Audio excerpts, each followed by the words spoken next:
Hello, my name is Maria Quintanilla, Virtual Content Specialist for World Languages, working in partnership with the Division of Multilingual Learners. This video will offer small shifts towards gender and identity inclusivity in our language classrooms.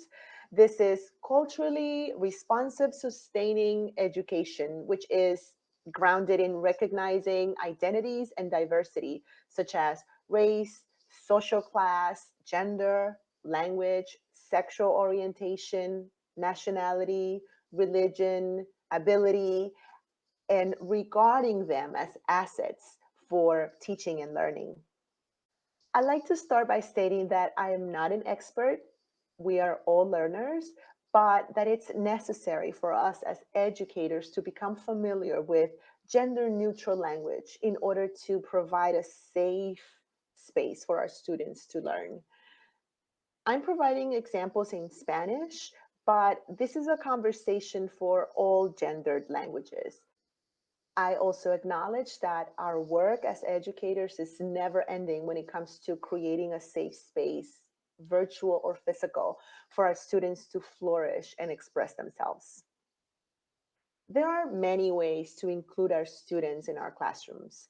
We must think of our visually and hearing impaired students, our students with special needs, students in underrepresented communities. But this video, again, will focus on small shifts that we can do as language teachers to promote gender neutral Spanish.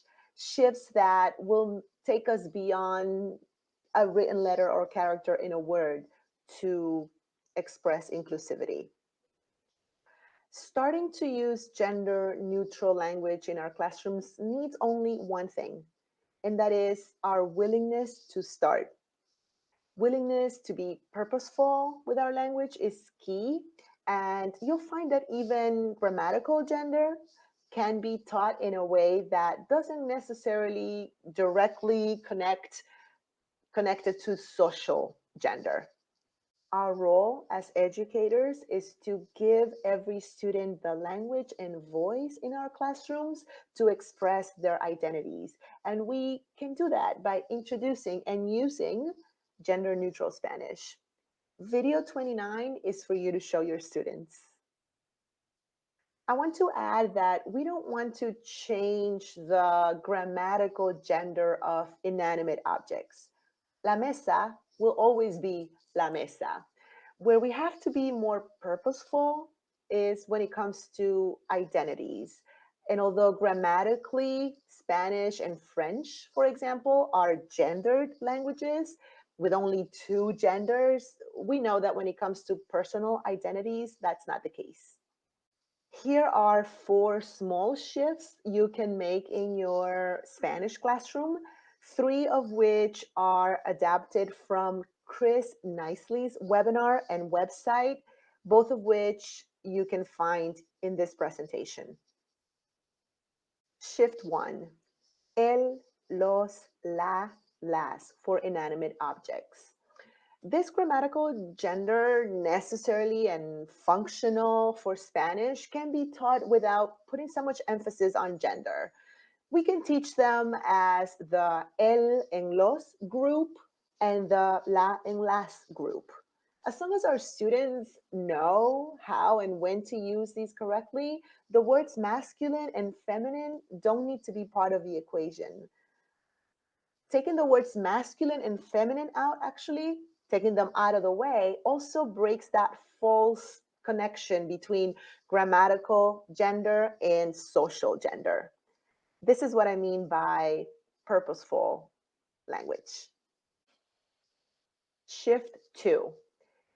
Keep using colors to support students. They are useful when it comes to memorizing or recalling information, but don't use the typical blue and pink to represent gender.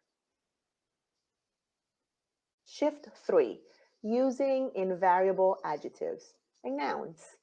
In Spanish, we can use words like la persona or alguien or feliz. La persona or una persona, feliz.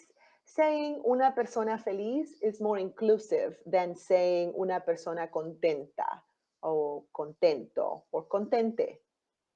Shift 4.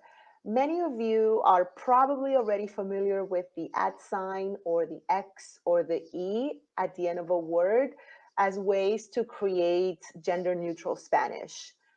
According to Artemis Lopez, member of the American Translators Association, in his article La Linterna del Traductor, the at sign is not inclusive enough because it is an effort to merge masculine and feminine together. Therefore, it doesn't include non binary persons. BX, as in Latinx, is widely accepted, as well as the E for bienvenides or Latines, or les for los and las, or ella for ella and él, or ellos for ellos or ellas. We can teach those to our students. But the shift is not the X or the E in written or spoken form. If we stop at the X or the E, then we're coming short. We're missing the point. The shift is our commitment to respect who we teach. And the commitment to, as Chris nicely stated in one of the webinars that I recommend all of us to watch, the commitment to prepare our students to hear from others. Well, that's not Spanish. Bienvenides is not real Spanish or official Spanish. And I'm almost paraphrasing Chris here when saying what our commitment to tell our students to respond or to prepare our students to respond. I know, I know that's not official Spanish, but these are expressions that people are using, so it makes it authentic Spanish. These are just 4 small shifts that you can implement in your classroom on the road to inclusivity. ACTFL and other organizations are committed to providing you with resources and professional learning for diversity and inclusion in your classrooms. So please continue to look for resources. Most recently, colleagues in Georgia held a spring webinar series with at least 2 webinars on this topic, one with Dr. Chris Nicely and one with Joseph Perotti Brown. Check out the links that we've provided for you. Thank you so much for all the work you do with world language learners. Please reach out with any questions or feedback.